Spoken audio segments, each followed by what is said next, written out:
ಈ ಬಡವರ ಕೆಲಸ ಮಾಡೋರನ್ನ ಈ ರೀತಿ ಹತ್ಯೆ ಮಾಡಿ ಸಾಯಿಸೋದು ಯಾವ ಯಾವ ಕಾನೂನಲ್ಲಿದೆ ಇದು? ಹಾಗಾಗಿ ನಾವು ಆಂಧ್ರ ಪ್ರದೇಶದ ಚಂದ್ರಬಾಬು ನಾಯ್ಡುಗೂ ಆಮೇಲೆ ಉಪಮುಖ್ಯಮಂತ್ರಿ ಪವನ್ ಕಲ್ಯಾಣ್ ಅವ್ರಿಗೂ ನಾವು ಮನವಿ ಮಾಡ್ಕೊಳ್ಳೋದೇನೆಂದರೆ, ನೀವು ನಿಜವಾಗ್ಲೂ ಜನಪರವಾಗಿ ಕೆಲಸ ಮಾಡೋರಿಗೆ ಬಂದಿದ್ರೆ ನೀವು CBI ತನಿಖೆ ಕೊಟ್ಟು ಯಾವನು ತಪ್ಪಿಗಸ್ತಿದ್ದಾನೋ ಅವನ ಇಮಿಡಿಯೇಟ್ಲಿ ಅರೆಸ್ಟ್ ಮಾಡಿ ಜೈಲಿಗೆ ಕಳಿಸಿ ನಿಮ್ಮ ನಿಮ್ಮ ಮರ್ಯಾದೆ ನೀವು ಉಳಿಸ್ಕೊಳ್ಳಿ. ಇಲ್ಲ ಅಂದರೆ ಮುಂದಿನ ದಿನಗಳಲ್ಲಿ ಈ ಹೋರಾಟ ದೊಡ್ಡ ಮಟ್ಟದಲ್ಲಿ ನಮ್ಮ ಸಂಘಟನೆ ವತಿಯಿಂದ ನಾವು ಮಾಡ್ತೀವಿ.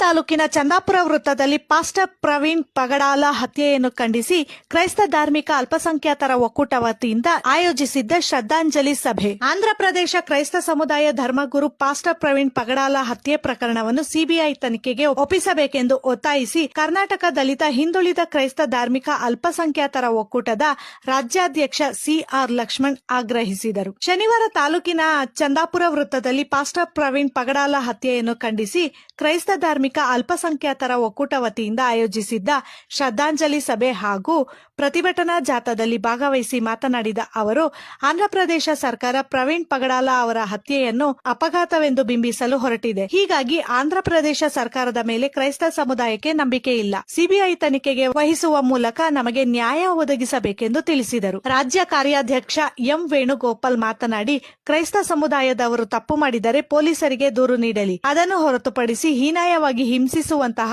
ಹತ್ಯೆ ಮಾಡುವಂತಹ ಅಧಿಕಾರ ಯಾರಿಗೂ ಇಲ್ಲ. ಕ್ರೈಸ್ತ ಸಮುದಾಯ ಮೂಲತಃ ಶಾಂತಿಪ್ರಿಯರು, ಸೇವಾ ವೃತ್ತಿಯುಳ್ಳವರು ಆಗಿದ್ದರೂ ಕ್ರೈಸ್ತ ಸಮುದಾಯದ ಮೇಲೆ ಮನುವಾದಿಗಳ ದಾಳಿಗಳು ಮುಂದುವರೆದಿದೆ ಎಂದು ಅವರು ಆಕ್ರೋಶ ವ್ಯಕ್ತಪಡಿಸಿದರು. ಪಾಸ್ಟರ್ ಪ್ರವೀಣ್ ಪಗಡಾಲ ಅವರ ಹತ್ಯೆ ಪ್ರಕರಣವನ್ನು CBI ತನಿಖೆಗೆ ವಹಿಸಬೇಕೆಂದು ಒತ್ತಾಯಿಸಿ ಸೂರ್ಯ ಸಿಟಿ ಪೊಲೀಸ್ ಠಾಣೆ ಪೊಲೀಸ್ ಇನ್ಸ್ಪೆಕ್ಟರ್ ಅವರಿಗೆ ಮನವಿ ಪತ್ರ ನೀಡಲಾಯಿತು. ಈ ವೇಳೆ ರಾಜ್ಯ ಪ್ರಧಾನ ಕಾರ್ಯದರ್ಶಿ ಪಾಸ್ಟರ್ ಸತೀಶ್, ಮುಖಂಡರಾದ ಸುರೇಶ್ ಯೇಸು, ರಾಜ್ಯ ಪ್ರಧಾನ ಕಾರ್ಯದರ್ಶಿ ಸತೀಶ್, ವೆಂಕಟೇಶ್ ನಾಯಕ್, ಆಗಸ್ಟಿನ್, ಮಂಜೇಗೌಡ, ವೆಂಕಟೇಶ್ ಗೋಪಸಂದ್ರ,